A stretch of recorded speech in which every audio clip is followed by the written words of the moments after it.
Thanks very much for that, Lloyd and Amanda. Welcome to the Movie Book Club, where today we're talking about Shazam. James, how do you feel about this film? I really enjoyed it, Dave. I think it's kind of more in the vein, if I could put it. I think the superhero films have they kind of started off very serious. Yes. They kind of they were almost, it's kind of like young adult, if you know what I mean, adult. Yeah. You know, whereas they were kind of, do you know what they were kind of doing, Dave? I suppose really, it was basically guys our age who got to make these films who were remembering they were 12 and were remaking them for themselves. Yeah. As opposed to thinking of the new 12-year-old audience. Exactly. So I think Shazam, kind of taking maybe its cue from Thor Ragnarok, has brought humour more into it, a bit of fun, a bit of just not taking itself so seriously. Yeah, and I think definitely. that is certainly to its benefit. I definitely think that's to its benefit. I don't feel like it's exactly comparable to Thor Ragnarok, because this really felt to me like a golden age of comics film. Yeah, no, absolutely. That's a completely reasonable point. It really does, because Because I remember reading some of the Golden Age comic stuff. It was just like, it was Wild West. There was no rules. Anybody could do anything. I've read Superman comics where he's like, I don't like what I read in this history book. I'm going to go back in time and change it, or, you know. Oh, you forget about it. I mean, not only that, I mean, even the comics. I mean, do you remember Superman, was it Superman 2? Oh, no, do you know what it was? It was Superman 3, where he fights the man made of nuclear power. Right. And he takes off part of his chest and throws it at him, and like cellophane, it covers him and he can't get out of it. Yeah. So yeah, there's a lot of that going on. We're just making up powers for absolutely no reason. Yeah, definitely. I remember another Golden Age of comics thing where Superman, just for whatever reason, just morphs into a cat and can do that freely at will. There was no rules of powers. Everything was just about, oh man, look what we can do. We can do whatever we want. And that's kind of the sentiment I got from this film Shazam, is that it was like a kind of a Golden Age of comics kind of film. Yeah, and certainly. That there was that sort of a new wondrous thing about it, and that's good from the DCU, because like I know that there's maybe different camps of people who like Marvel and people who like DC in the film world. I've never met anyone who likes the DC more, but I'm sure they must exist. Yeah, I'd say they do. I mean, it's not loving DC more. I mean, I do. I have a deep love for DC. I probably do love DC more. It's just that the universe hasn't been realised as well as the Marvel universe. To do, I mean, like we say, our listeners at home would be into this, just to do with lots of law cases and people owning rights to this and rights to that, and not bringing the right people on board and stuff getting put on the long finger, and then, you know, them getting carried away. Basically, I mean, they forced out the Justice League because they were trying to battle Marvel's universe, and whereas if they'd taken their time, which they kind of seem to do with this, it works a lot better. Exactly, and a lot of the research I did for this film review, I basically did back when I tried to read the comic Kingdom Come, which heavily features Shazam, and I was just thinking, who's this guy? Who's this guy who can go toe-to-toe with Superman? And the story of him is interesting, because he's originally a character developed by Fawcett Comics. Yes. Back in the Wild West of comics, when it wasn't just Marvel and DC, there's lots of little comic houses who slowly over time got eaten up. They did. Back at this point, he was called Captain Marvel. He was the original Captain Marvel, and he was actually one of the original superheroes. He was one of the original rolled out. You know, I mean, even he had a family in that who were superheroes. Shazam, and slowly over time, obviously, all the little comic houses fell away, and they got bought up by either Marvel or DC. They did, and then over time, he was forced to, because he was. Did the great Stan Lee actually write for Fawcett? Because the great Stan Lee wrote for one of those small ones. Maybe he did. It was ringing a bell somewhere. Yeah, but at a point then where Captain Marvel came into the ownership of DC, I believe there was some legal disputes between them, and you know, they have their own Captain Marvel. Actually, the two Captain Marvel films came out pretty close. Really close, in a way, if you want to call him Captain Marvel. Yeah, they really did. DC got sense though and just let it go. And they were just gonna call him Shazam, which is, you know, not a great name, but you know, it's a name. A name is fine. It's not a great name. Exactly. I mean, it's an acronym. For those at home who don't really realize it, it's basically all of his powers in his name, you know, like Shazam, like Solomon, Hercules, Atlas, this type of thing, Zeus, you know, so it's where all his powers come from. But it's not a bad name. It's not a bad name. And well, speaking as someone who doesn't believe names are important, we are after all on the Movie Book Club show, so you know, I'm not someone who's going to hold anybody to that. And it is interesting as well that he gets all of his powers from like the Greek gods and like the sort of mythological heroes from like the Iliad and stuff, because those were much bigger back then. Like superheroes for us replaced those legends. Yes, that's a fact. Before superheroes came about, like those were the legends. People were like, oh, Hercules is so cool, and like, man. And also in a strange way, I mean, the educational system was slightly different. You had more of a classical education, so these things were actually taught more back then. So that would have been fresher in people's minds, and that's where the power would come from, the gods. And almost in a way, like you say, Dave, it's not the kind of the 20th century gods, it's the otherworldly gods from ancient civilizations, which kind of is easier to accept and play along with. Yeah. So we're gonna go through the sort of the order of the film of Shazam. Have we done with other things? So spoiler warning if you haven't seen it, Heather. But one thing that immediately surprised me when Shazam started is that this is a Christmas film. Yeah. Totally. What's his name's Christmas tune starts the whole thing. Oh, Dean Martin. Yeah, straight away. So absolutely, it is a Christmas film set in a Christmas scenario straight away. And I was very surprised. Because sometimes you don't want to like pigeonhole a film like that, but like some of my favorite films are Christmas films. Like another film I've seen which I really like is Krampus, which is also a film that takes place around Christmas. Gremlins is another great Christmas film. Fantastic, exactly. Well, what you were talking about, Dave, is the kind of alternative Christmas film, the Christmas film, or the Christmas film you believe is Christmas film, and it really isn't. I mean, the Die Hard. Yeah, everybody says Die Hard. Forget about it. But like one of the starting themes of this film is that it's a wimpy kid in a car with his dad and his brother, and he's shaking a magic 8-ball, which, much like the Legend of John Wick, is a thing that I feel like is a generation removed and a country removed, because we didn't have magic 8-balls here. No, it's a very American toy. Yeah, very kind of like 80s-y thing. Yeah. And the theme is that the young boy is shaking the magic 8-ball to try and find out what's happening, and his brother whips it off of him, and he's like complaining to his dad, and his dad goes, "No, like stop whining, a man needs to stand up for himself." Yes. And that's sort of the thread that runs through the whole film from this original point. Yes. And the brother takes the ball off of him, and he immediately says, "Oh, magic isn't real, ball. Can you answer this question for me?" So it's a guy saying in a film that is almost entirely about magic. That magic isn't real. Magic. Everyone is magical, and that's where all the powers come from. Yeah. And then this boy sort of teleports away into a mythical realm. It's interesting the way they do it. Because it's not like Star Trek beam out, do a fade. No, he seems to travel through space and time because later on in the film another person does that as well. But when they do it, there seems to be ice and cold built up outside it. So you can, like why I say space and time is so you can imagine them going through the depths of freezing space and everything and arriving in another dimension or another zone. It's a good thing he was in a car, because that might have had some negative effects on it otherwise. He sort of appears in like a cave, and we see him walking through it. There's like sort of what'd you say, like the things that are in the Batcave, like big notable things hanging on the walls. It looks a bit like that. It's someone's lair. It is someone's lair. There are tropes here and there that kind of reference other films, reference other things that are going to happen future in the movie. Yeah, there's a caterpillar in a glass case that absolutely. will be important later. And then he meets a wizard. Yes. And this wizard is played by, I'm going to try and pronounce this, Digimon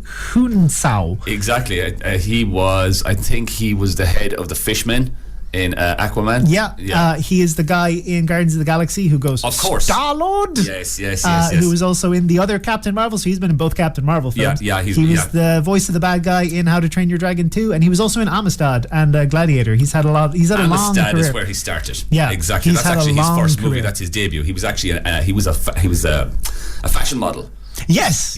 And then got the place in Amsterdam. Yes, and he's got like a particular excellent gravelly voice, he really which is kind of well suited to just sort of shouting at children who he deems to be not good enough. Yes, which, absolutely. As you might imagine, turns out to be the case. Yeah. It's quite a traumatic event. Yeah, it was actually just as you were mentioning there, Dave, when you were just giving his background. It was just have to have a mention too. I mean, there's lots of great actors in this, but like you were saying, the traumatized young boy with his father and his brother, and his father is the great John Glover. Yes, I mean John Glover is a stalwart in every universe. He has been in many things, and it's interesting as well because he was, I believe, the father of Lex Luthor in the Superman TV show Smallville. Yes, so it's not even his first DC venture. No, not at all. Not only that, he was the scientist that created Bane in the I'm obviously saying magnificent Batman and Robin. So he was that guy as well. And actually, strange enough, just off the top of my head, I actually believe that he was the voice of the Riddler in the Batman cartoon TV series. Oh, nice. Yeah, so he has been around in this universe for a long time. John Glover. And for some strange reason, Dave, the man looks exactly the same. He's not changed. Him and Keanu Reeves should get together and sell a serum. Yeah, I think there's something magical happening around him as well. Yeah. But go on. So we're inside this cave. Yeah, the next thing that happens is that the wizard says basically, I'm looking to confer magical godlike powers onto someone, but but first I need to deem if you're worthy. Yes. Which I feel like you should maybe do the test first, Yeah. and then maybe tell the people you're going to give them godlike powers afterwards. Yeah. And apparently the wizard is holding at bay the 7 deadly sins. Yes. Which is another very biblical, very kind of old world lore. Old world, yeah, very Old Testament. The wrath. We'll say yes. Shazam, this movie does, in the sense of it is a children's movie, in the sense of there really isn't much grey area. There is black and white, good and evil in this film. The colour is brought by the humour, and like Dave said, this massive reference backwards to all universes in the 40s and the 50s and the 60s. Yeah. And basically, this child, rather than be a paragon of truth and justice, goes towards this thing known as the Eye of Sin. And tries to take it. He's got the 7 deadly sins whispering in his ear, come with us, join us, all this stuff. And the wizard determines that he has failed the test and sends him careening back to the car. Yes. At which point he is reunited with his brother and his father. Nothing has happened. Nothing has changed for them. No, they have no concept at all of what's happened. He's just been sitting in the back of the seat. He starts ranting and raving, and his father, like any idiotic person in film, decides to continue driving a car forward while looking backwards. Totally. And they have a car crash, and they blame it on the little boy, and then we time skip back to the present. Yeah. With the magic 8-ball sort of lying discarded on the side of the road. Yes, and any time as well, like for the listeners at home, any time that they go to this, or anyone tries to attempt to go to the magical universe, something around you will have the symbols, the language of the wizards, of Shazam. Shazam is our superhero, but Shazam is actually the head wizard. That's who Shazam really is. Yeah. And we're going to discuss our transition to the modern day after this. And we're back. And we're back on the correct mics. That's all right, Dave. So we transition back to the modern day, and we see our protagonist, Billy Batson. Yeah, And certainly. the scene transition for us is the wizard saying to his magical wand, find me someone who is worthy no matter how long it takes. Seeking spell, yeah. So the transition to Billy Batson implies to us that he is the one who is worthy.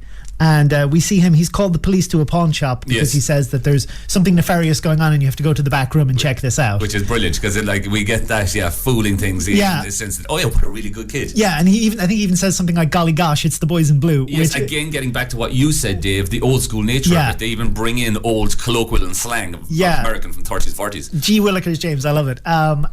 Then he basically tricks him into the shop, locks it, goes into the police car, retrieves some details off the police scanner. We see him writing down someone with a Batson surname. Exactly. And then just to do insult to injury, he steals the cop's lunch. Yes, he steals that, which is a great reference as well. He steals his steak sandwich. And because we're in Philadelphia, the famous sandwich is a Philly steak sandwich. Philly steak sandwich. There is a couple of Philadelphia references in this. Loads of Philadelphia references in it. And then we do a thing which I've seen in other medium that I quite like, is we flash back to sort of the origin of Billy Batson when he was abandoned at a carnival by his mother. Certainly. And one thing that I've will allude to, something that's going to happen later, is that we see this flashback from a couple of different perspectives. Yes, so we do. we see it the first time from the glow of a small child with like wonder in his eyes and certainly a very positive outlook on what's happening. Really is. Yeah. His mother is like glowing and beautiful and happy. She is. And like and even the opening shot, like you said, Dave, it is all beautiful and sunshine and rainbows. The opening shot, the actual sign where she's at she's throwing the darts to burst the balloons to win the tiger. The sign actually says "Kids always win." yeah. So you're absolutely right, Dave. That opening scene is all gorgeousness. I mean, literally, there's the massive shot. Kids always win. Yeah. But the upshot of this for the plot is that Billy loses his mom at the carnival. Yeah. And as a result of this, he's an orphan. Yeah. So and also, just for a little tiny point of order, there is that they don't. She's trying to win him a tiger. Yes. She doesn't win him the tiger. She wins him a little compass ball. Yeah. So in keyring thing. Yeah. Exactly. So in the sense that I was actually thinking about that last night, was that our maybe potential villain, listeners, if you keep listening to the rest of the show, you will find out that the 8-ball, in a way, Dave, is fake magic. Right. So the 8-ball has no real powers in it at all. But in a strange way, the compass ball does have powers because it actually deals with natural powers, phenomena, and magnetic waves. Exactly. So you are almost splitting those two people already. You know? Yeah. And I forgot to mention, actually, now that you mentioned that the magic 8-ball has no actual magic in it, at the very end of the original scene of the film, it does have a tiny bit of magic because the triangle on it changes from saying what it usually says to saying, find us. Yes. So it's a message from the deadly sins to that little kid in the car.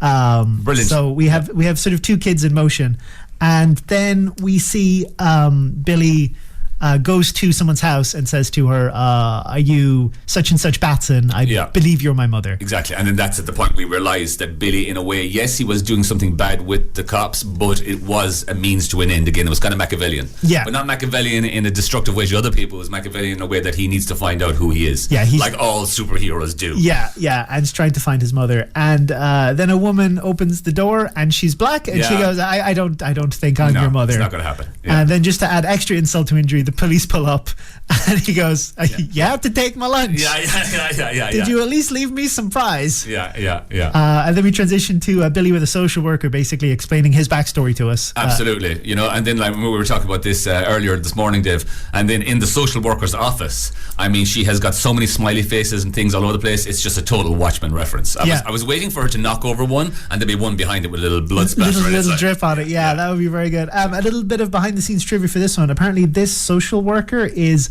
the same character from another film by the director, a horror film called Lights Out. I haven't seen it. That's magnificent. I don't understand it's based on a short, and I think I've seen the short. But so you are right about it being based on a short. Yeah. So not only is this part of the DC animated universe, it's this own director's personal animated universe that has the same social worker and social services in it. So I like little touches like that. Yeah, certainly. Yeah, because it does join them all together. Yeah. And Billy gets taken home by what I've written down here in my notes is a super cool foster family. Yeah, they really are. Again, comic book heightened. Yeah. Everything is. It's not that it's perfect. Even their house, it's that classic idea of that if we could have a wide shot, everyone else's house would be normal and theirs would be the kind of almost Narnia, the chocolate factory, the floating house from up. It's a beautiful looking house, and the two parents are like very charismatic, very nice. Even the dad, I've never seen him in anything before, but when I heard his voice, I immediately thought, oh, this man could be a voice actor. He's got an amazing voice. And then the mom and dad are also foster children that have come well in life. So they run a home where all the kids in it are foster kids. Yes. And we're introduced to a couple of them. We might have to gloss over them a little bit for the purposes of time, but the most important one we meet is Freddy. Yes, without a shadow of a doubt. And just a tiny bit, just before we do gloss over it again with our little insights, is that when he does come into the house and he's being introduced to everyone, there's a little Asian kid gaming constantly throughout the whole movie. And when the father goes over to tell him that there's a new kid coming, when he pulls his headphones off his ear, you actually hear a Wilhelm scream. Yeah. And to our listeners at home, it's a famous scream that is dropped in by loads of directors, editors, sound guys, anywhere they can into most movies on earth. Yeah, it's like sound engineers' private meme that has come into the public. Yes, certainly. To be honest, I'm surprised we didn't spot a Wilhelm scream in John Wick. I didn't see one. Maybe there could be one there. After spotting this one, I'm thinking there probably could be one. So I went back and looked at it. If you don't hear a Wilhelm scream, you probably just missed it. It's not actually that it's not there. But Dave, absolutely, Freddie Freeman, maybe the character of the film in a way. Because he acts it so well. That kid steals just even his disability, the speed, the way he talks, his curly little head. In a way he is us. Because he's got that wonder of a child at the idea of superheroes. He reads so much about superheroes that he's the guy who understands the tropes. He's the guy who understands what you need to do to get it to exactly. He's the guy who understands what you need to do to be a superhero. What are the steps you need to go through? He I think the first thing his mom sends to Freddy is, "Don't be weird, Freddy. We've got a new kid in the house." I won't be weird, but did you know that the Romans used to brush their teeth with their own urine? Brilliant. I forgot that's the perfect introduction to the character of Freddy. And again, all around him are little references. There's a Superman's bust up in his thing. There's a Batman, a Batarang. He's constantly wearing different DC t-shirts throughout this whole film. So Freddy is the touchstone for the DC universe. And he's got like the Batarang, and he says he has a bullet, a 9mm bullet that impacted on Superman. Yes. That he's got in a little plastic baggie that he thinks is worth like hundreds of dollars. And also a tiny point of there, Dave, as well, was that in this universe, Game of Thrones exists. Does it? Oh, yeah. And the only reason I thought of that was actually, it was just this morning I thought of it, because he does say to him, "What happened to your leg?" He goes, "I was pushed out of a tower." Yeah. He's basically referencing and he specifically says, don't believe that they're nice. Things get really Game of Thrones around here at night time. My God. So Game of Thrones exists in this universe. Oh, we're going to have one of those Saint Elsewhere things where it just expands out, destroys all cinematic universes. Elsewhere was absolutely magnificent. That's why I know we're getting totally sidetracked, but people, if you ever have to go back and watch a medical drama, it's not George Clooney in ER. It's Saint Elsewhere, with maybe one of the greatest endings of a TV show ever. One of the most significant. Ever. It's without a shadow of doubt. I mean, it's up there with the ending of The Sopranos. Yeah. As being almost open-ended, literary, philosophical, trippy. Yeah, that's and elsewhere almost deserves us to do a podcast on it. That is a magnificent show. It used to be on Sunday nights, late at night. Do you remember? We can line that up. I think it constantly as well lost in the rating wars to ER. So, constantly. like, I never watched ER, and I only watched St. Elsewhere. It was the underdog that we were all supporting. We'll get back to superhero land now, my friends. If you didn't want tangents, this isn't the show for you. Yes, certainly. So a good kind of symbolic thing of this family is that before they eat dinner, they do an all hands in like you would in a sports team. You're so right. And it is telling as well in the film that Billy doesn't put his hand in. Yes, and again, when you understand the tropes, you understand how superhero movies work, again, that's just a nod for you. That's a point of reference in the movie that you look at that point of reference, you go, okay, that's going to be resolved in about 30 minutes. If you know what's going on, you know that will be resolved. And if it isn't resolved, then something terrible is going to happen.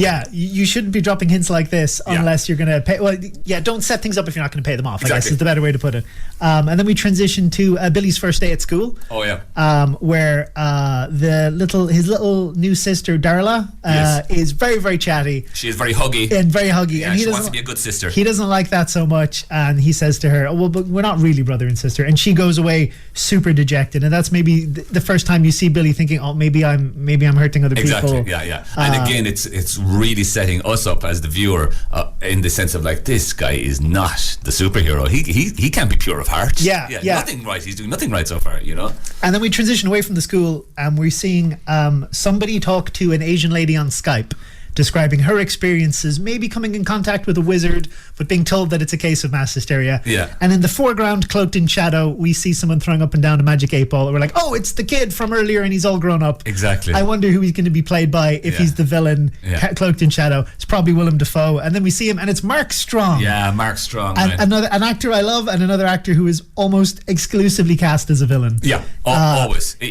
Even in the serious movies he plays, he was in a great John Le Carre remake called Tinker Tailor Soldier Spy that was done a couple of years ago, and even in that I haven't seen that one, but he's a great actor. He was the bad guy in Sherlock Holmes. He was the bad guy in The Guard, and even within the DC animated universe, he was the bad guy in Ryan Reynolds' Green Lantern. Oh wow! And I had completely forgotten about that. Expunged it from my brain. Me too. Not only did I forget Mark Strong was in that film, I forgot that film existed. I'm gonna have to rewatch this film. Oh my god! Some kind of penance.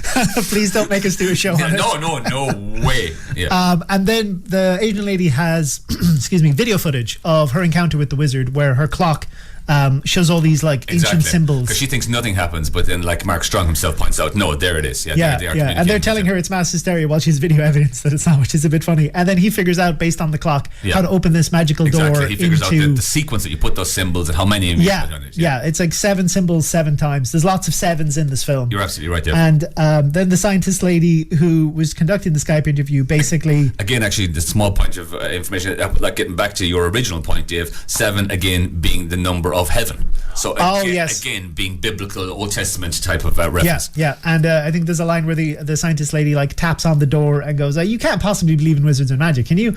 And for some reason, the door reduces her to ashes and kills her. It does. And getting back to our director, who's a brilliant horror director, that was a magnificent reduction. Yeah, that was really horrific. She basically melted to ashes. She did in a way. There's a couple of points in this film as you're watching it, thinking this is a lovely twee kids film. They do a few things in this movie. You just go, "Whoa, wait a minute." That's intense. And melting her, burning her to ash. It was actually I don't understand myself why the door killed her, but then when the Mark Strong's character, I think Thaddeus Sylvesti or Savannah. When he goes to open the door, it's fine.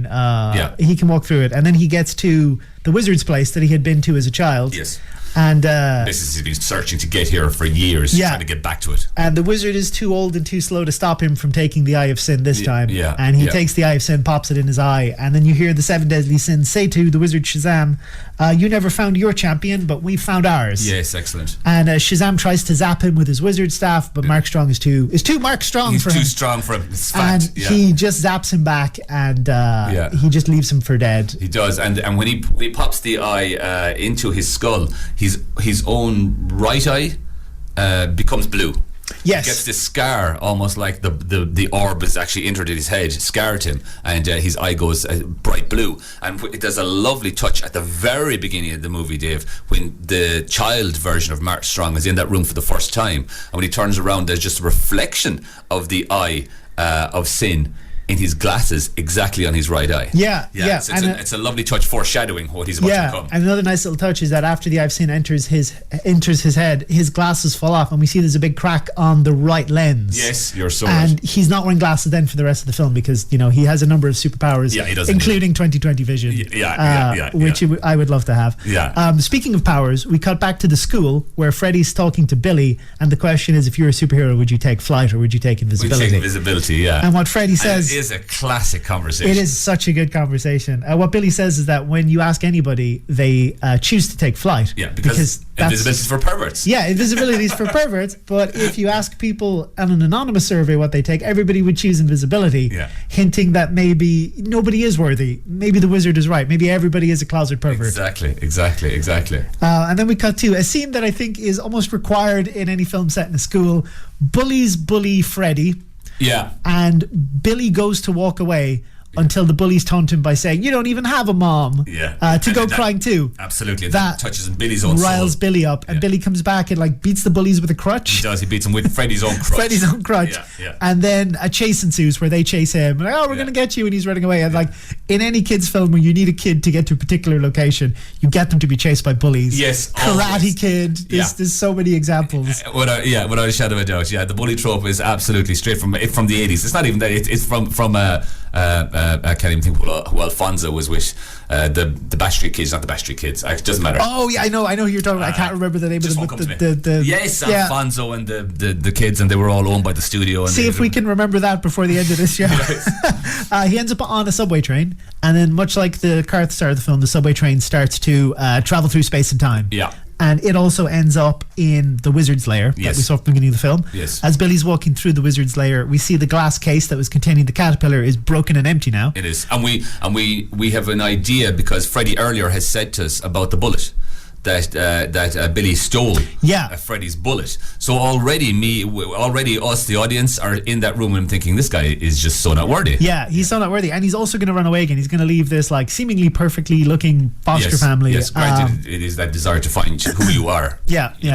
And then we have the wizard explain, which is actually one of the strongest desires in Superman. Yeah, the character. Yeah. I mean, throughout every single Superman movie that's ever existed, that desire to find out who he is. Yeah.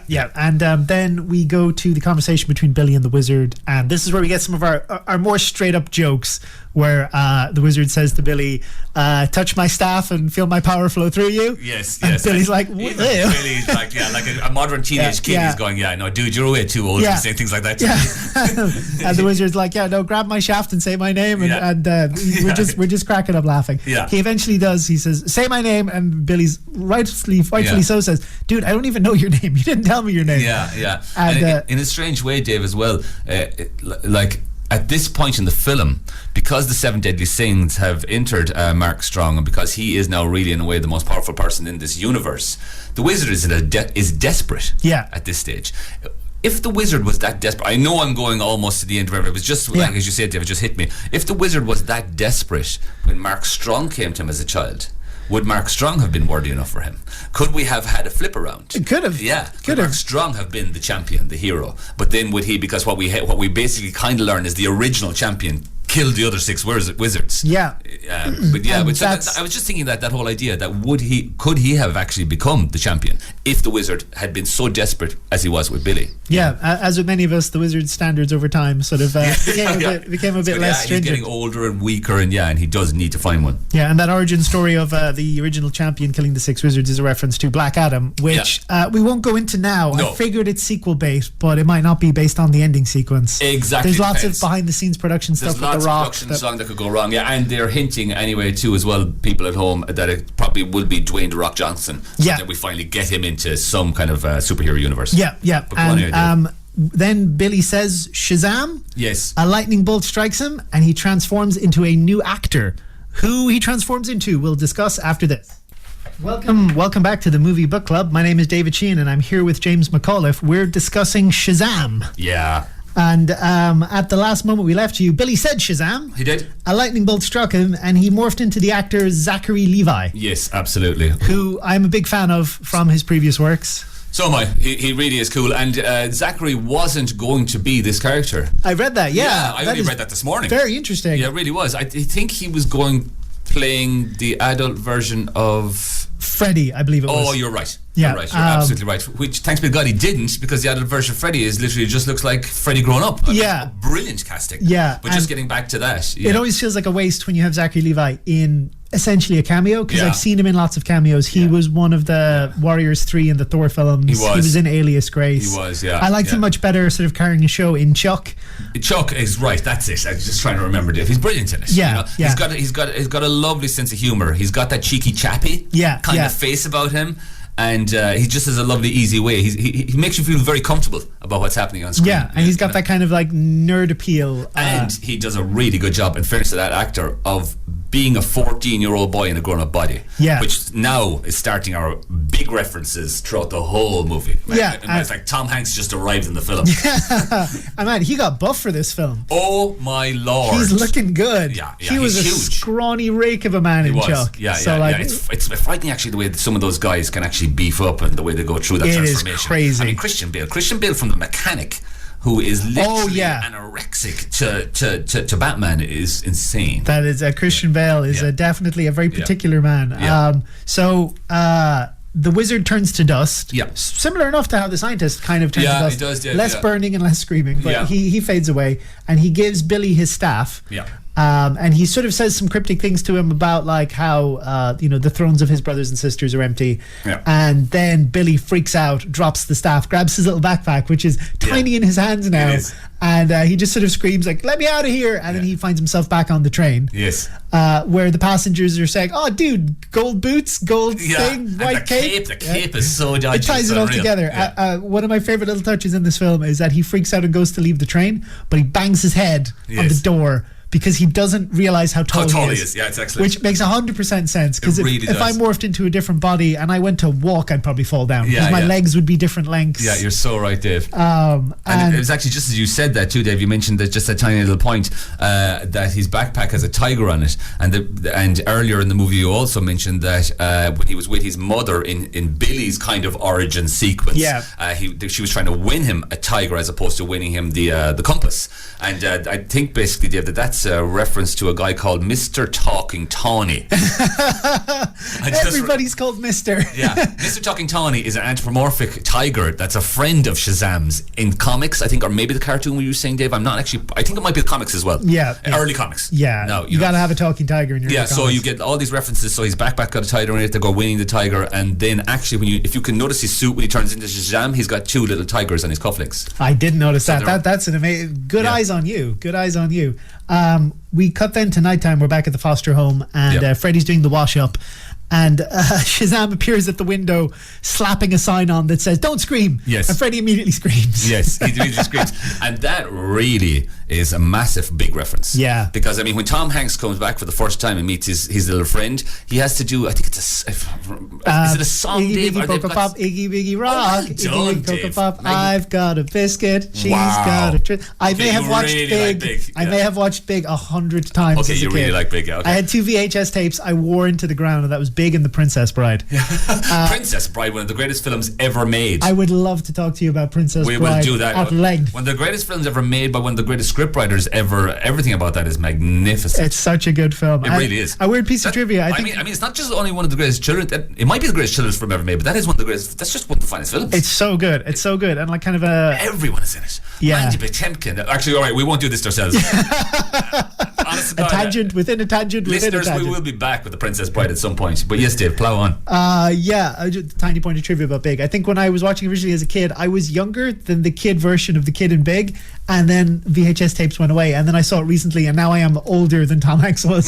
So it's a weird thing that I had a big time skip outside the universe of Big. Basically.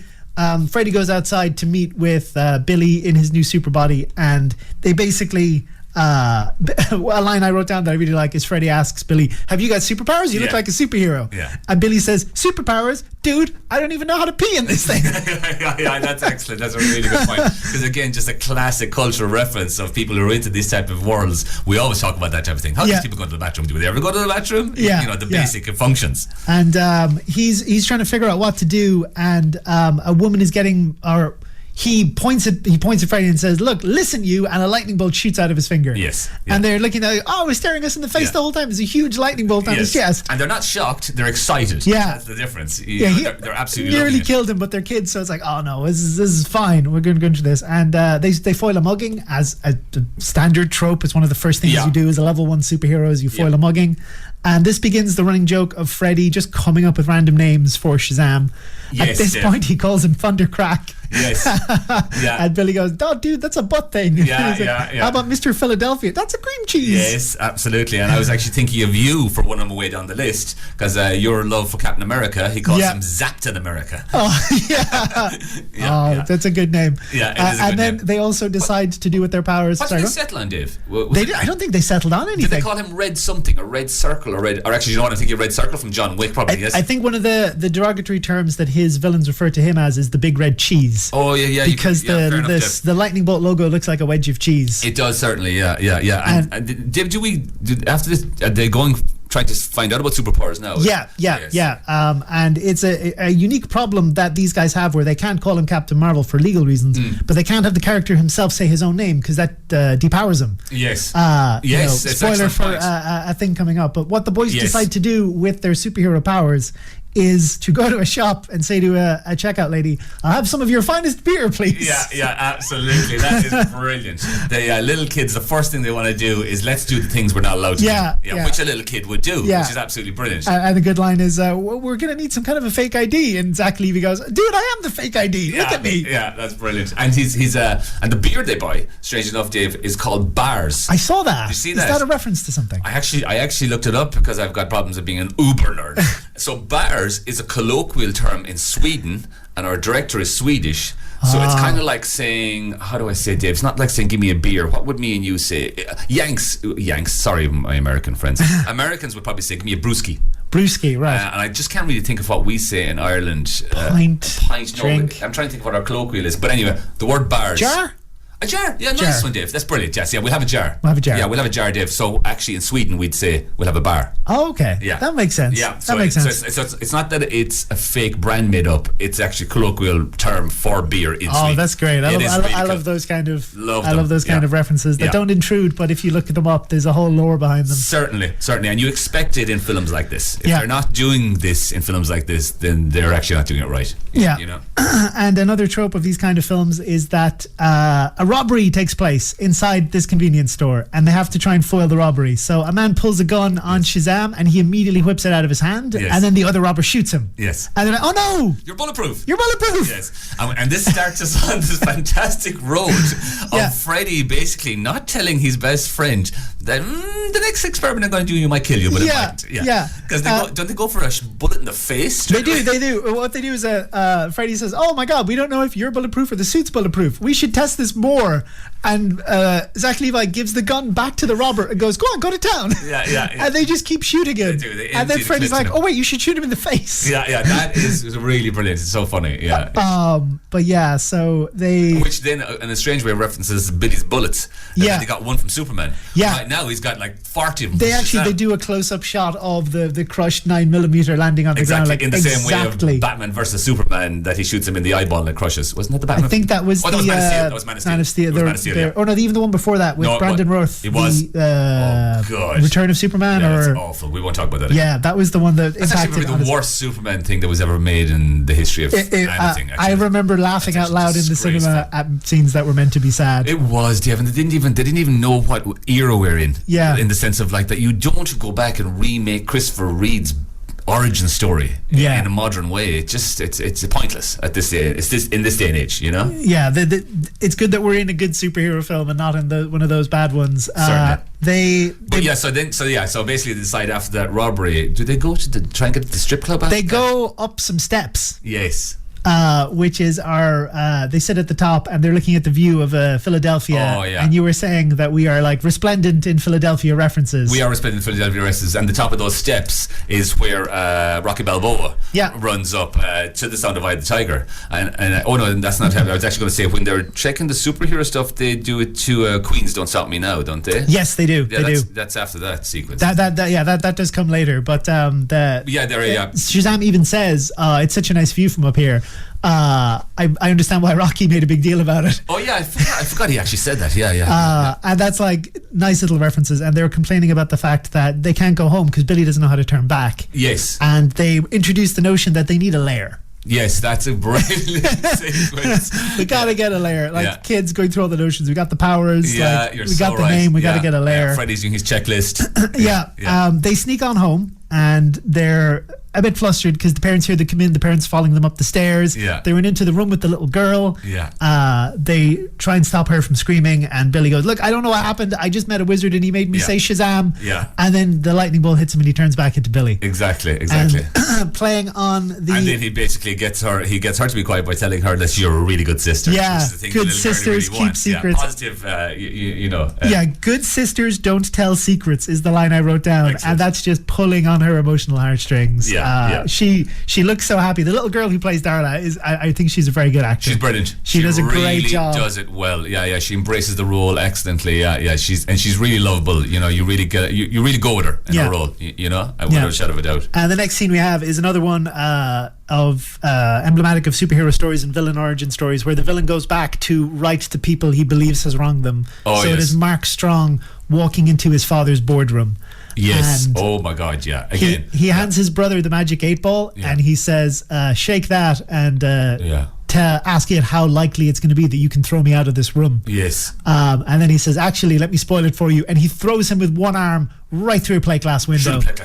Like he weighed nothing. And then he goes, a reference to people who know magic 8-balls, outlook not good. No, exactly, yeah. And it's then where the camera slightly pans down, we realise his father is in a wheelchair, that he didn't die in that car accident. He just basically lost the use of his legs. Yeah. Which, exactly. And we're about, then in this movie, we're about to open up probably the darkest part of this film. Yeah. Because that idea of that his brother's life meant so little to him in just one swoop, you're going, oh my God, this guy's completely consumed. He is the evil now in this movie. And he unleashes the 7 deadly sins out of his body, which we see then that's kind of a power he has, is that they can come in and out of him. Yeah. We hadn't talked about them as well. They're really well designed. Yeah. Yeah, again, great monsters. They're very well done. You think they kind of look the same, but actually when you settle down with them, they all do have just their own subtle differences that gives you the idea of which one they are: glutton, envy, sloth. Yeah, gluttony's like kind of big and fat. I think it's probably the fact that they're all grey with red eyes that they can kind of blend together. Yeah. And they turn into what either looks like sort of smoke or sand. Yeah, certainly. They seem to move that way, and especially to enter into Mark Strong himself. Yeah. It's like he seems to, when he has them all, then he's almost indestructible. And this is almost like Mark Strong's like proper villain turn, because he hasn't killed anybody before. Like the scientist lady died kind of accidentally. That was an accident. I agree. He purposefully killed his brother, but his brother seemed like he was a horrible person. But he does unleash the 7 deadly sins to kill everybody in the boardroom. He doesn't know those people in the boardroom. No. It reminded me of, and you just said it earlier about Spider-Man, it reminded me of the Green Goblin killing the other boardroom people in that Spider-Man movie, and one of them was in a wheelchair as well. So and there's a good kind of it's interesting that the director came from like a horror movie background, because there's a real horror movie scene with we were discussing in John Wick, like the most inept and worst bodyguard, and the world's worst security guard, who just lets Mark Strong walk in, doesn't call anybody, and then when he hears screams and he sees people slapping out the window, being torn apart, he just seems to run away. But like the realization that mass murder is going on comes to him very, very slowly. You get like a really good horror movie scene of the camera panning back, and you see just as people on every plate glass window banging to try and get out, and they can't, and they're just getting murdered. Like really quite horrific stuff for a kids film. Without a shadow of a doubt, that was the most hardcore scene in the whole film. So that's Mark Strong's definite turn towards a villain. And then we change to the powers testing montages combined with the viral video montages. Yes, they are excellent. They really are, because I mean, like we got that too. Don't Stop Me Now, and this is where Freddy really comes into his own. Yeah, you're testing strength, speed, flight. I must say this, that that idea of testing strength, where he just flicks a massive barrel with just his finger. That's so good. It's so good. It's it so really good. is a child's view of, I wonder could you do this? Yeah. You're this strong. I wonder could you actually lift the whole world with your finger? Yeah, and they try to test flight by having him go down and up a half pipe. Yes, Yes, that's actually excellent. He just gets hurt. Yeah, And one of my favorite jokes in this scene is where Freddy tells Billy that he's trying to test if he can teleport from a box to another box. It reminded me of his invisibility. Yeah, that's absolutely what I was referencing earlier. That is And excellent, he yeah. crosses out on the board. It is Yeah. actually a test to determine if he is fireproof. Yeah. So he douses the box in petrol and sets it alight. At any moment, Freddy could have killed his mate. Freddy so many times. Yeah, so many times. Getting He's just so excited about proving to himself that this guy has all the powers. It's like, hey, look, if he dies, he dies. But he had great Yeah, powers. like I would have definitely put up more of a fight towards the let's shoot you in the face to see if you're bulletproof. Yeah, Like, yeah. You know That what? was I'm brilliant, not yeah. that curious, Freddy. It does set fire to him. I'm yeah, not it's that excellent. curious. Yeah. We're coming up now towards the end. We'll have to pick this up tomorrow. We're going to be playing out a documentary we have made previously known as Cluskiri at 11. So that is a thing that we all made together, trying to focus on the impact of 3D sounds and sounds in Kerry and how we Kerry... made it for the IMRO Radio Awards that are coming up. We've entered it into them, actually, So we're hoping to get a nomination. If we do, it would be magnificent. And if we ended up winning some kind of an award, I mean, that would be, just mind-blowing. You can't vote for us, but if you could, do vote for us. It's decided privately. Absolutely. Give us that moral vote. Yeah, just vote with us in your head. So we're going to continue Shazam at another time. So I'm going to leave you now with Sweat Beats Bounce, featuring Dia Hadari and Ricardo Spicer from the Shazam OST. Thank you very much for being with me again, James. Talk to you soon, buddy. We've got a Princess Bride and a big review in our future somewhere. You better believe it. Good luck, everybody. Thank you.